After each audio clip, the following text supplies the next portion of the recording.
As grandes empresas investem muito em pesquisa de opinião pública. Elas precisam saber se o seu produto está ou não agradando a sua clientela. E naqueles questionários, eles querem saber o que pode ser melhorado para poder vender ainda mais. Partidos políticos também usam de pesquisa de opinião pública constantemente. Em tempos de campanha, todas as semanas tem os tracking internos para saber se o seu candidato está agradando ou não. Mas Jesus já tinha feito uma pesquisa de opinião pública na sua época. Sim, ele reuniu lá os seus apóstolos e pediu: olha, quem dizem os homens que eu sou? Interessante que durante essa pesquisa todos falaram: olha, uns dizem que é Elias, outros que é um dos profetas, que é João Batista. Mas quando Jesus fez aquela pesquisa de opinião particular para cada um deles, para mim e para você, ele pergunta: e vós, quem dizeis que eu sou? Ah, essa resposta é difícil, porque não basta eu dizer com palavras, eu preciso dizer com as atitudes. A verdadeira resposta está nas atitudes e não nas palavras. Então, nós vemos aqui que nessa hora aqui somente Pedro respondeu. E o que Pedro respondeu? Tu és o Cristo, o Filho de Deus vivo. Por que o Filho de Deus vivo? Porque existia aquela mitologia, naquela época, a mitologia grega, de Saturno e de todos aqueles outros falsos deuses, né? Então, aqui Pedro ele vai evidenciar o Filho de Deus vivo, quer dizer, o Deus que está vivo. E Jesus dá uma resposta agradável. Feliz és tu, Simão, filho de Jonas, porque não foi a carne nem o sangue que te revelou, mas o meu Pai que está no céu. Veja, Jesus aqui admite que o Espírito Santo, então, no caso, né, está influenciando, digamos assim, a resposta para que Pedro, né, realmente agora, a partir de agora que Jesus vai dizer, ó, eu te declaro, Pedro, tu és Pedro, perdão, e sobre esta pedra edificarei a minha igreja, e as portas do inferno não prevalecerão contra ela. Jesus aqui está instituindo o papado. O Papa significa Pedro, apóstolo, príncipe dos apóstolos, né? Então, a partir de agora, depois que se confirmou a opinião privada e não pública, Jesus coloca Pedro como chefe da igreja. E até hoje tem sido assim. E veja as igrejas que se separaram, que começou com Martinho Lutero, estão cada vez mais se esfacelando.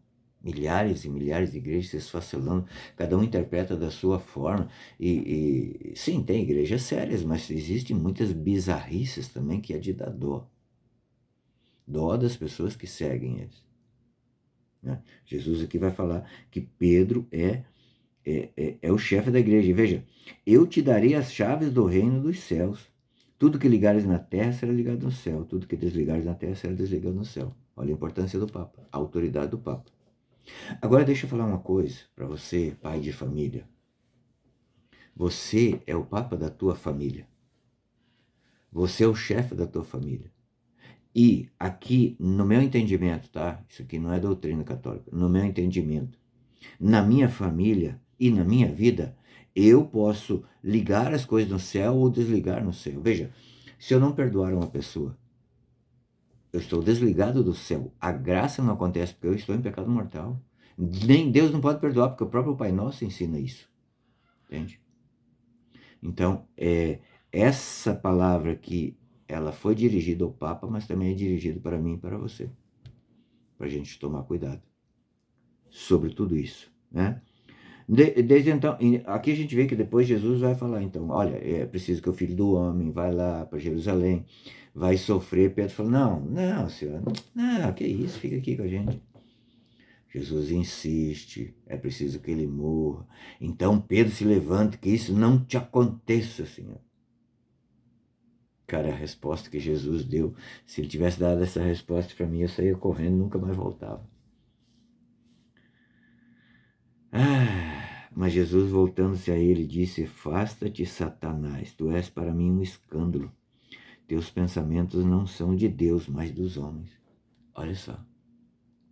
Como entender essa reviravolta aqui? Veja, nós temos aqui vamos supor que essas 3 canetas são 3 espíritos, tá? O Espírito Santo, o Espírito humano e o Espírito diabólico, Espírito satânico. tá? Quando Pedro respondeu, tu és o Filho de Deus vivo, era o Espírito Santo. Quando Jesus começa a falar que não, não vai lá, que é isso, o espírito humano começou a falar. E o Espírito Santo se cala. E então, por último, o espírito diabólico toma conta e impera na nossa vida. Durante toda a nossa vida, nós agiremos sob a influência de um desses três espíritos. É preciso que nós tenhamos muito cuidado. Nós temos que vigiar constantemente. Um desses três espíritos sempre vai estar, né, digamos assim, nos direcionando. Mas nós temos a chave, nós temos a autoridade para ligar as coisas para o céu e desligar as coisas aqui na terra. É preciso que nós liguemos também o nosso desejo para as coisas do céu, para poder impedir que as portas do inferno prevaleçam sobre a nossa igreja doméstica, nossa família e sobre o nosso coração. Deus te abençoe. Vigiemos.